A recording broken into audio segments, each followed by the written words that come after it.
Geekazine and Geek Smack is a proud member of the Tech Podcast Network over at techpodcast.com. If it's tech, then it's here. Ladies and gentlemen, boys and girls, children of all ages, Jeffrey Powers here. Welcome to Geek Smack, the episode where we smack the geek out of you. Episode number 228. And guess what? Microsoft Surfaces. Oh, wait, no, I did Microsoft Surface. Microsoft resurfaces with Surface. And we're going to talk about that. Of course, we're going to see if they've changed the game on tablets or it's just another tablet that's come down the pike. Of course, we've got a lot of great news. We're going to smack the geek out of you on the geek side with some Legos, some Kickstarter programs, and a whole lot more. So, of course, we're brought to you by our friends over at Wirecast. Go over to geekazine.com/WirecastPC for the PC version and Wirecast Mac for the Mac version, so you can switch and put lower thirds on like I do. All right, ladies and gentlemen, boys and girls, let's get into this week's Geek Smack.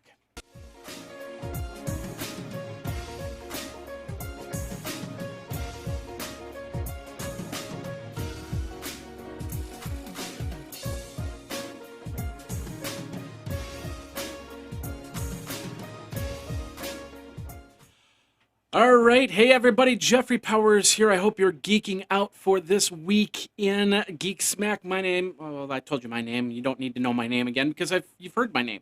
My name's here, and I'm here, and you're here, and we're watching a show. Welcome to the show. If this is the first time that you've shown up for the show, thank you very, very much. I almost forgot to button up my shirt, by the way. You would have seen my, chest. I would have been like, lazy guy. I don't know. Anyway, so if you've come to the first show for the first time, you didn't get to see the chest hair. Sorry. Maybe that's next time. But come back to the next show. I promise I won't show you my chest. My goodness. You got to be crazy for me to do something like that. Unless I grow a six-pack overnight. You know, there is one thing that I've decided to do. Me and the girlfriend, we're going to actually start doing some juicing. I pulled out a juicer. It's like, I had a juicer in my cupboard. It's crazy. So we're taking the challenge. We saw the movie Fat, Sick, and Nearly Dead, and they talked about 30 days of juicing, 60 days of juicing. We're not going to go to that extreme. We're actually just going to take it a week. We're going to do 3 days of nothing but vegetables, and then juice for 3 days, and then 3 days of nothing but vegetables. We've been preparing for it by taste testing. Of course, if you go up to the Google page, you'll see some of the creations we've made in our taste tests for different juices. So far, I like the pineapple, apple, cherry. That's a nice fruit juice. I might even make them into frozen fruit bars, which would be kind of cool. But we're gonna be doing that sometime after the 4th of July. Now, it's important. If you decide to do and make any plans, I always think that it's important not to say, we're going to do that tomorrow. Let's do that tomorrow. No, we make a plan to do it, and then we can stick to the plan. Why July 5th? Well, it's right after the major holiday, so I can still have my brats and beer, and then I can turn around and get into this health kick. I know sometimes you don't want to do it right after holiday or on a holiday, but then it's a month later, and then we've got Labor Day. It just made sense to do it that time. And then technically the juicing will happen the following Sunday because we'll be ramping up to it with 3 days with nothing but vegetables. So not something for everybody, but something I wanted to try. Every now and then I get on these kicks and do it. So wish me luck. I hope if you've got any experience on the juicing process, please let me know. Twitter me. My Twitter is, and it already disappeared. Let's bring it back up. Boom. My Twitter is Geekazine. Of course, think magazine, take out the mag, put in a geek. And of course, you can find me on Facebook at Geekazine. You can find me on Google Plus as Jeffrey Powers. You can find me on Twitter, Geekazine. And of course, Geekazine at gmail.com. Hotline is 608-205-4378. Not too many people call the hotline. I feel sad. I get no phone calls. Nobody calls me. I don't like you. You don't call me. I do like you. Never mind. So, anyway, ladies and gentlemen, boys and girls, children of all ages, let's get into your Tech Smack for today. Tech Smack. And yes, Tech Smack is brought to you by our friends over at Citrix and GoToMeeting. Remember that code podcast. We'll talk about that in a second. But first of all, you want to win yourself an iPad? You need an iPad 3? You want to win an iPad 3? Well, check it out. They are giving away iPad 3s. You go over to their Facebook page, you like their Facebook page, and you're in the running to win one of, I think they're going to have a few different iPads. But here's the cool thing. If you refer a friend and that friend wins the iPad, then you win an iPad as well. Awesome stuff. But anyway, nonetheless, summer is coming. Summer is here. Actually, summer is here in a couple days. You want to be able to go out and get stuff done. You don't want to sit at work all the time. In fact, me as an IT person, this was the time where I went out traveling a lot. So I missed a ton of meetings, and I could never get into a meeting. Maybe I would do a cell phone call. Of course, you had the old Nokia cell phones, the brick phones. They'd be like, "I'm sorry, what did you say? What did you say?" Well, things have changed immensely with iPads, with Macs, with PCs, with GoToMeeting from our friends over at Citrix. They dominate these platforms to give you the best meeting possible. Using HD faces, I've got a webcam here, I've got a webcam right here, and of course I've got the camera right there. I can meet and do a one-on-one, face-to-face conversation with somebody, and if they look confused, I can say, "Hey, you look confused, what's the problem? Let's get it fixed so we don't have to run another meeting." You can do it on the go. You can set up a meeting, either Mac or PC, and then you can join a meeting from the free iPad app that you can download from the App Store. Absolutely free. There's a 30-day free trial. Of course, I've used GoToMeeting for over 4 years. We're going to probably have a roundtable this weekend in which we're going to use it once again. I've used it for 4 years. It's been great. It's been worth every single penny that I've ever paid for GoToMeeting. I'm going to give you 30 days for free to get and start meetings, make as much money as you want, and then show the people the power of GoToMeeting. Here's what you do. 30-day free by going over to GoToMeeting.com. There's an orange button that says try it free now. Click on that orange try it free now button, enter in the code podcast. Podcast, and I'm going to show you the page right here. Podcast will get you 30 days. There's the try it free now button. Podcast will get you 30 days of this software. So make as much money as you want making business with people, or just use it for fantasy football or baseball leagues, maybe a class reunion coming up or a family reunion coming up. I don't know. However you want to meet now, meet smart, meet with GoToMeeting.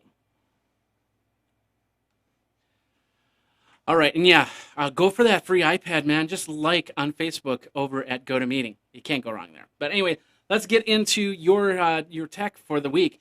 We're going to start over at TechCrunch. Facebook has scooped up Face.com, 55 million to 60 million, so they could get their recognition tech updated. Could you imagine? You could sit in front of your computer, maybe like this, and you go, Facebook on, hey Facebook, I'm here. Look at my face, and it does boop beep beep boop boop beep beep, and then all of a sudden, next thing you know, you're logged into Facebook, and then your uncle goes, and it goes boop boop beep beep boop boop boop. Who are you? I don't know. And the best part is, it'll do it every single time. So maybe you don't need to have a log on every single time, or you don't need to be logged on all the time on your machine. So you can say, just completely forget me. So if my girlfriend shows up and she wants to look at her Facebook, she types in facebook.com and it looks at her face and goes beep boop boop boop boop boop boop. I'm hoping it's going to do beep boop boop boop boop boop. That would be so cool, wouldn't it? Anyway, so yeah, she would do that, and all of a sudden would log on to her page. And then she leaves the computer, and the facial recognition, whoa, that was freaky. The facial recognition would just say, hey, wait, where is she? She's gone. And then beep, boop, boop, boop, boop, boop, boop. And then, of course, it logs you right out. That's the cool thing about facial recognition. And, of course, you could probably do it on a phone, on a tablet as well. So then you could walk up. And think about it. If you could then have kiosks that would have cameras on it. And then I'd walk up to the kiosk. I want to check my Facebook. Facebook.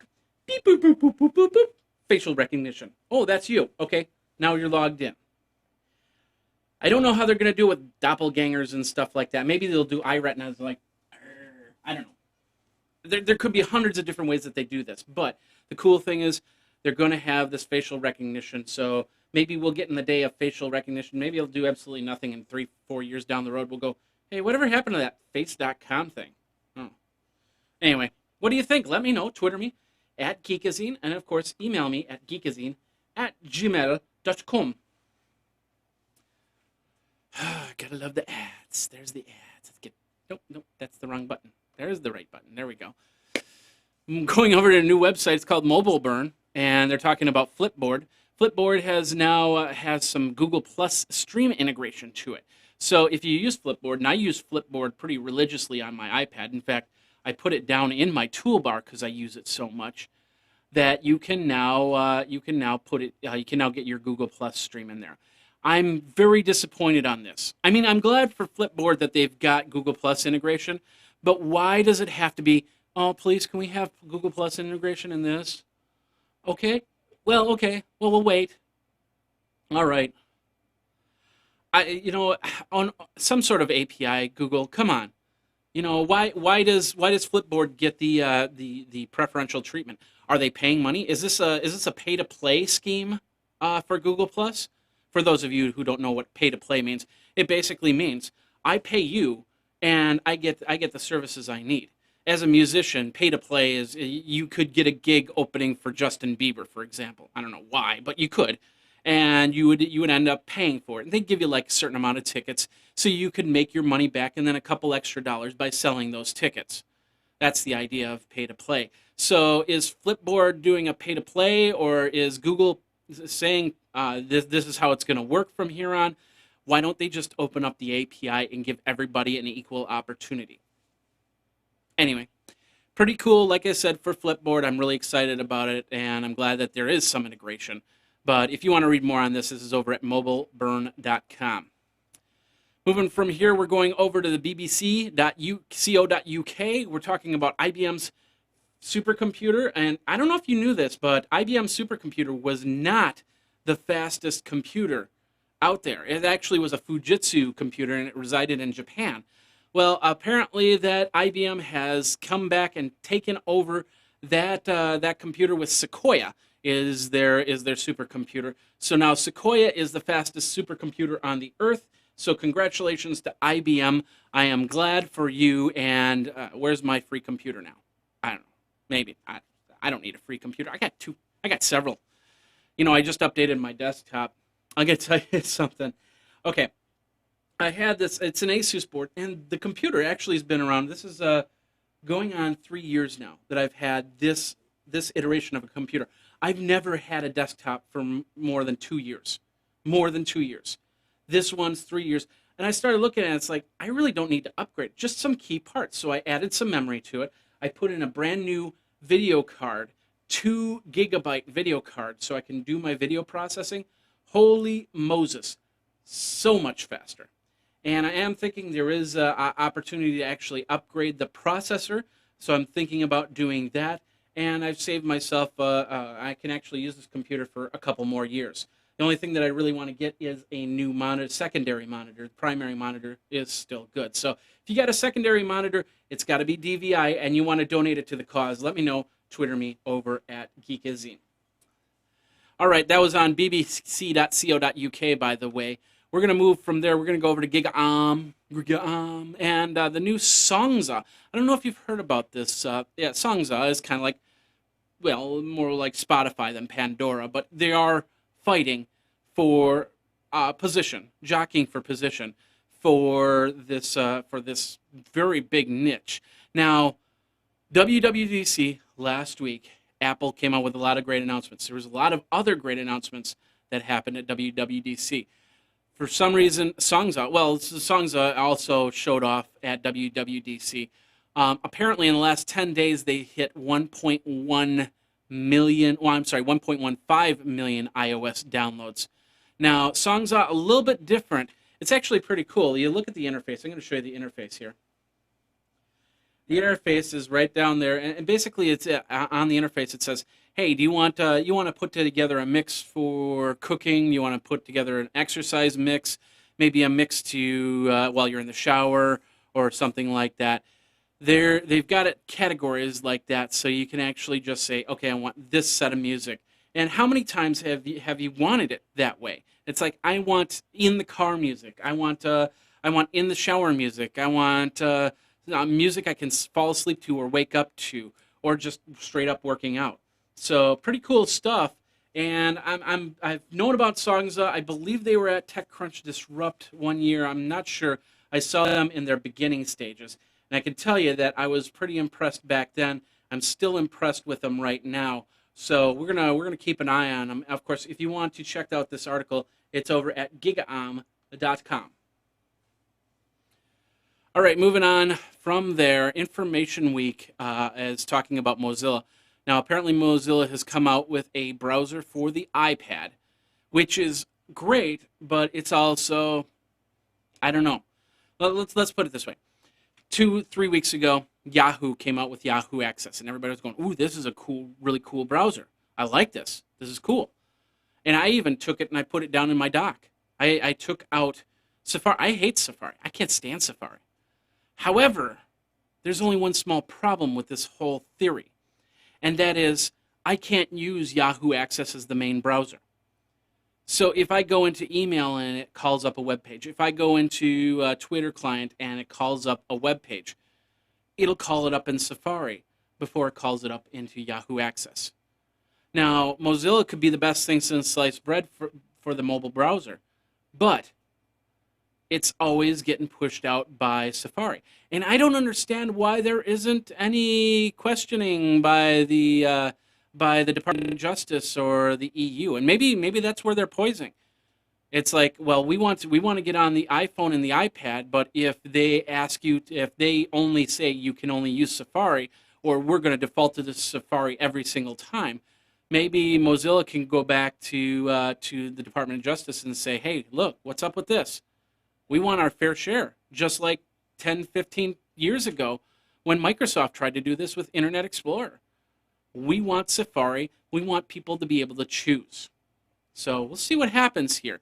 But they're definitely put their markers in place to come back and say, hey, wait a minute, something's not right here if I can't choose my own browser. So check this out. It's over at informationweek.com. All right, next up, we're over at another website, the Detroit Free Press, and, of course, GM, Ford, and Chrysler. Of course, last week, we'll start over. All right, we're over at freepress.com. Rewind. Anyway, they had top-level domains, and, of course, now you can get yourself a top-level domain. It's going to cost you $185,000 for a top-level domain. So if I wanted, .geek, .azine, .jeff, or anything like that, it's going to cost me $185,000 just for the top-level domain. That doesn't include the server that I'm going to put it on. That doesn't include the software that I'm going to use to regulate it. That doesn't include any of the security protocols I have to put in. I basically have to have a $2 million company overnight to get myself a top-level domain. And that's per year, $185,000 per year. So then I would then turn around and I would take those top-level domains and I would sell them. And I would hope to get around $10 million a year, so I can pay the $2 million a year for that top-level domain. There's a lot of big companies that are doing that, and some of them are doing it just like we buy up domains for $8, $9 a domain. They buy up the top-level domains like no tomorrow. Like, for instance, Google got like .arrow, .youtube, .plus, G+, or something like that. So they have about 8 or 9 top-level domains themselves. GM decided to get a top-level domain of .gm. Ford decided to get a top level of .ford. Jeep. Of course, this will be a land rush. For instance, I would not want somebody to get .azine.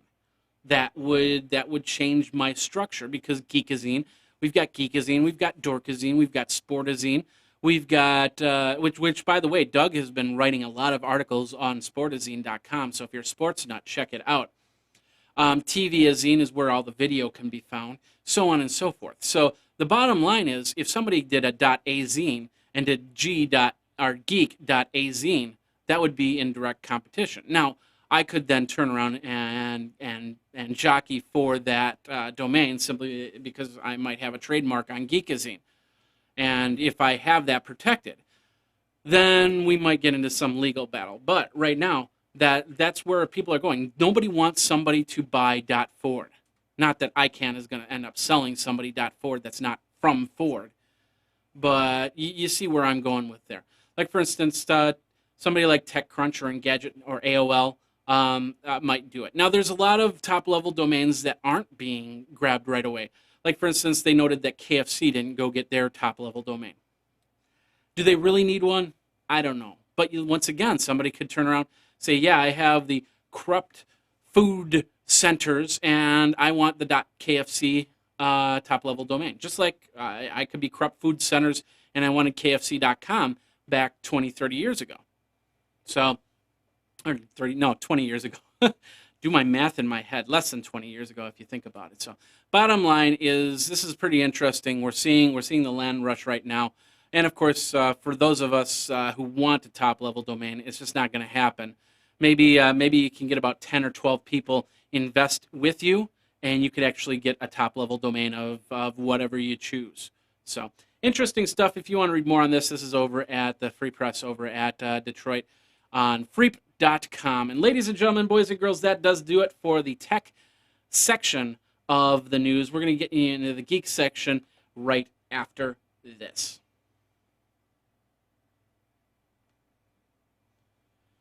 Stop dreaming, start streaming. That is the Roku's mention. That's basically what they want you to do is cut your cord and get into an affordable way to watch over-the-top television. And let me tell you something. I have a Roku, and I watch Roku all the time. Now, you might have seen that article about me getting rid of Netflix. And we'll talk about that in a second, but that has nothing to do with Roku, just so you know. Roku, there was just an option. Netflix wasn't doing anything for me. Amazon Plus was doing stuff for me, so I decided, well, I'm going to go with Amazon Plus, Amazon Prime. Did I say Amazon Prime over Netflix? So I completely got rid of the channel. I found some other channels. There's a brand new channel that lets you learn stuff, education channels. I think Stanford also has an education channel. You got Disney content. In fact, they were touting to see all the pictures from Disney Pixar's Brave, which is coming to theaters very soon. And they've got a lot of cool stuff that can really make you change your mind about cutting your cable and get rid of it if you wanted to do so. Anyway, this is a great thing. The prices start they're $50. $50 for a box. You can even get a refurbished Roku player for 25% off.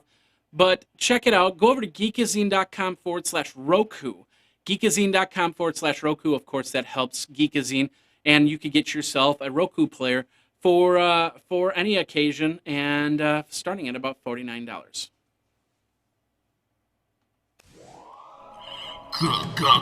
Geek Smack. All right, yeah. Geek Smack is brought to you by Roku. So thanks again for the guys over at Roku on there. We're going to start our geek side of Geek Smack over at Kickstarter. And, of course, there's a brand new Kickstarter that I've been seeing and talking to people about. I don't know if I'm going to get it myself. I'm not totally sold. I don't take too many pictures. I lost my video there. There we go. Okay. And I know why. Hold on a second. Whenever the Logitech software loads up, that blinking thing happens. So hopefully we won't get that blinking thing again. I just turned off the Logitech software. Anyway, sorry about that. Anyway, we're going to start over again. We're over at Kickstarter.com. There's a little light here. This is actually pretty cool. They've gotten about $92,000 of their $115,000 goal. It's called the Kick, and the idea is it's a light for your iPhone, and they've got two versions. They've got a wireless version and they've got a wired version, and hopefully the audio is not going through. Let me double check something. Yep, I turned off the audio. So basically, what it is they're creating this light that hooks up to your iPhone. It can change color, it can change intensity while you're taking a picture. So if you can figure out the light on in your area, or you can change the light yourself through the application, and then you can take better pictures. So they show, like, for instance, they show some pictures that they take with like this thing of pens, but then they also do some movie stuff where you see how they're changing the color of the light there, just by using the application. And then, of course, this is like this. They do a little Lego scene here, and then they're using the light to actually change on there. And I guess they can program that to do something like that. They do color correction, like you're seeing with that fire. They hit on a certain part on the screen, and that then figures out the color that they want the light. And every time that color changes, the light changes as well. So, pretty cool stuff. I could go on with this for a long time.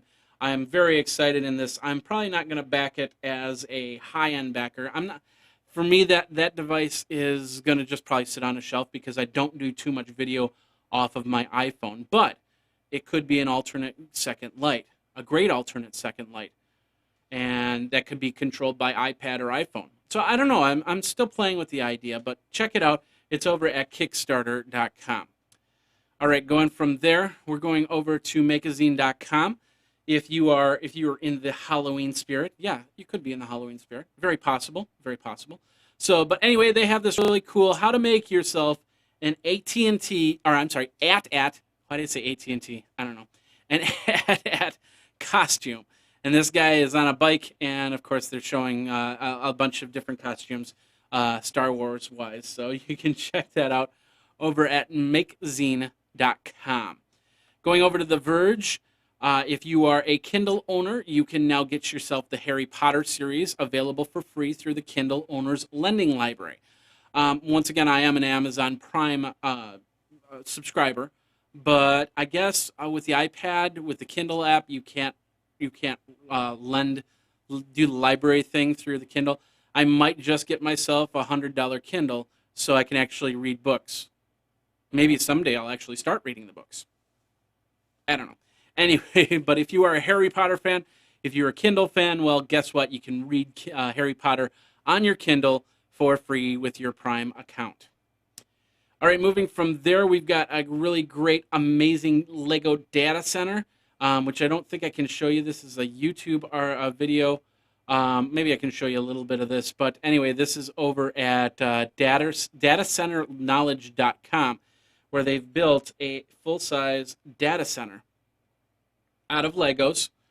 I don't know what kind of servers they are, if they're IBMs or Dells or anything like that. But they've got some pictures. We'll leave it at that. So you can check it out. They've got it's actually pretty cool. I mean, you think if I would have thought about this back about 10 years ago, I was helping in part for putting together a data center in a building. In fact, I worked for the Department of Revenue in Wisconsin, and I was part of this committee where we were building a data center. It would have been really cool if somebody would have said, hey, let's take a whole bunch of Legos and figure out the dimensions and actually build it that way. And then we'd have actual models where we could look at and go from there. But it didn't happen, but nonetheless, this is pretty cool if you want to check this out and figure out how you could probably model your data center using Legos. And that's over at datacenternowledge.com. Moving from there, we're going over to the Huffington Post. You've probably heard about this online. It's the pizza vending machines. They're called Let's Pizza. Let's show you this really quick. It's called Let's Pizza, and it's actually, if you think about it, pretty cool. But on the other hand, kind of scary. I don't know. It makes a pizza in 2.5 minutes. And apparently it makes the whole thing from scratch. It's not a frozen pizza or anything like that. Makes the whole thing from scratch in 2.5 minutes. Maybe the dough is already pre-done or something like that. But would you want to get yourself a pizza from a vending machine? How does a health inspector inspect that thing? There's a lot of thoughts that come into this, but apparently it's over the pond. They've been using this Let's Pizza machine for a while now, and it's been going over really well. So maybe in America this will work out. I don't know. What do you think? Would you buy your pizza from a vending machine like that? Let me know. Twitter me at Geekazine. Of course, geekazine@gmail.com is the email address, and you can check that out over at Huffington Post. Our friends over at Chip Chick do a review of the Roomba 790. which is the newest version of Roomba. They've redesigned the Roomba and they've redesigned the remote so you can clean better and, I don't know, remote better. With the remote, you can actually schedule times for the Roomba to go around the house and clean up. I could really use a Roomba. That would probably save me tons of time. It still doesn't empty anything out. I still have to pick it up and empty it out. So, I don't know. What do you think? Do you have a Roomba? Do you like a Roomba? Do you like this new Roomba? Let me know. Twitter me at Geekazine. All right, where are we from here? Going over to ogizmo.com. There's a meat slicer that I want to show you here. We're running a little bit long, so we're just going to pass this really quick. It actually uses lasers to cut the meat, and we're not talking like deli meats or something like that. We're talking like steak. So you can check that out, and big pieces of meat like beef and stuff like that. Check that out over at ogizmo.com. There's an incredible 3D Pac-Man. I'll show you the picture here really quick. This is over at laughingsquid.com. This is street art. And of course, if you look at it from a different angle, it doesn't look like this. But looking from this angle, it looks like it's popping out of the street. So that's pretty cool right there. And that's over at laughingsquid.com. Going over to businessusual.net. If you're in Las Vegas and you've got a hangover after drinking too much, you can call the hangover bus. And with the hangover bus, they'll come pick you up. And then you can kind of just get over your hangover. They've got, of course, hangover cures that you can get to help with your hangover for the next day. So you can drink even more because, heck, you are in Las Vegas, right? I don't think I've ever had a hangover in Las Vegas. Anyway, not me. No, not once. All right, last part of Geek Smack. Imagine, I put in contact lenses, and it's sometimes boop boop and done, and sometimes it's a major ordeal. But imagine having to give your elephant a contact lens. That's what they're doing over at the North Carolina Zoo, the North Carolina Zoo in Asheboro. This elephant and the Caesar, I think is the bull elephant's name. He was very depressed, and then they finally realized that he couldn't see. He could not see. So they created some. I guess they went to veterinary medicine, and the doctors gave him made contacts for him and put him in. I'm assuming contacts got to be at least this big, size of my head, maybe a little bit smaller. I don't know. I got a pretty inflated head. It's possible. So anyway, would you put a contact lens into a 12,000-pound, 38-year-old African bull elephant named Caesar? Let me know. Twitter me at Geekazine. Of course, Geekazine at gmail.com. And ladies and gentlemen, boys and girls, that does it for this part of Geek Smack, this geek part of it. Hope you liked it. Of course, once again, let me know what you like, what you don't like. And, of course, you can call on the hotline, 608-205-4378. You can also go over to YouTube and leave a video comment if you want to on the show. So feel free to do that as well. All right, we're going to get in your main area. We're going to talk about Microsoft Surface and if they've actually changed the game for computers and tablets. And we're going to do that right after this.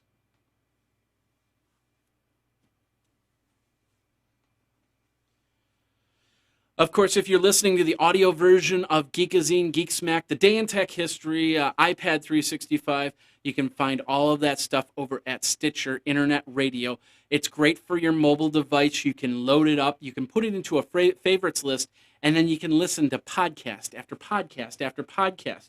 That's what I love about this program. For some reason, nobody's got that idea. Hey, if I'm done listening to one podcast, I want to listen to the next one. Stitcher Internet Radio does. They got a great way, and of course everything is free. So you just have to download the application, and then you can get it onto your mobile device, your iOS device, your Android device, your BlackBerry, your WebOS, even an iPad. They have applications. You can also listen online on your computer, Mac, or PC. Doesn't matter. But the coolest thing, you download the application, do it before the end of the month, you could win yourself a $100 gift card. How do you do that? All you have to do is go over to Stitcher.com/geek. Stitcher.com/geek. You go over here, you'll see this, you'll put in your email address. Don't worry about the promo code because that's already there. Stitcher.com/geek. If you want to put in the promo code, I believe geek would probably be it. You can download the application, and you're registered to win yourself $100. So good luck from Stitcher, Internet Radio, and of course from me over at Geekazine and Geek Smack. All right, ladies and gentlemen, we saw it. It was an announcement of the Surface tablet. In fact, they had a Surface table, which now has a new name to it. I didn't remember the name here, but the whole point is their new tablet is going to revolutionize the tablet. At least that's how it worked. So many of them were, of course, impressed. I was one of them. I just thought, oh, it's going to be another tablet. Yeah, okay. Windows 8. Yeah, okay. We were waiting for that.